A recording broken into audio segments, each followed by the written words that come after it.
डुबकी मारली तरी गद्दारच. ठाकरेंचा शिंदेंवर हल्लाबोल.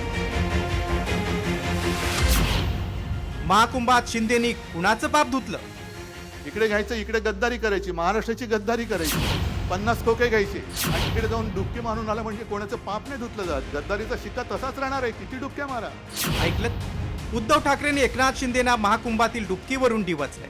50 खोके घेऊन गंगेत डुबकी मारली तर त्याचा काय फायदा, असं म्हणत उद्धव ठाकरेंनी शिंदेंवर हल्लाबोल केलाय. तर एकनाथ शिंदे आपल्या मंत्री आणि आमदारांसह महाकुंभ मेळ्यात स्नानासाठी गेले होते. त्यावरून ठाकरेंनी शिंदेंवर टीका केली. तर तुम्ही बाळासाहेब ठाकरे आणि शिवसेनेसोबत केलेल्या गद्दारीचं पाप धुण्यासाठी गंगेत डुबकी मारल्याचा पलटवार शिंदेने केलाय. मी जाऊन नुसतं गंगेमध्ये स्नान करून आलो, इकडे 50 खोके घेतले आणि तिकडे डुबकी मारून आलो, उपयोग काय त्याचा? इकडे घ्यायचं, इकडे गद्दारी करायची, महाराष्ट्राची गद्दारी करायची, 50 खोके घ्यायचे आणि तिकडे जाऊन डुबकी मारून आला म्हणजे कोणाचं पाप नाही धुतलं जात. गद्दारीचा शिक्का तसाच राहणार आहे, किती डुबक्या मारा. बाळासाहेबांची शिवसेना आणि बाळासाहेबांचा धनुष्यबाण या बरोबर ज्यांनी बेईमानी केली, जे पाप केलं ते पाप धुण्यासाठी मी गेलो तिकडं, असं म्हटलं पाहिजे त्यांनी. आणि म्हणून त्यांनी पाप केलं. बाळासाहेबांचे विचार गहाण ठेवण्याचं, गहाण टाकण्याचं, बाळासाहेबांचे विचार सोडण्याचं, धनुष्यबाण गहाण टाकण्याचं पाप केलं.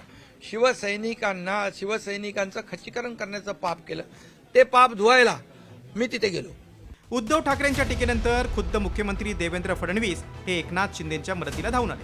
हिंदू जीवन पद्धती ही त्या ठिकाणी प्रिय आहे. असे सगळे लोक कुंभमध्ये गेले.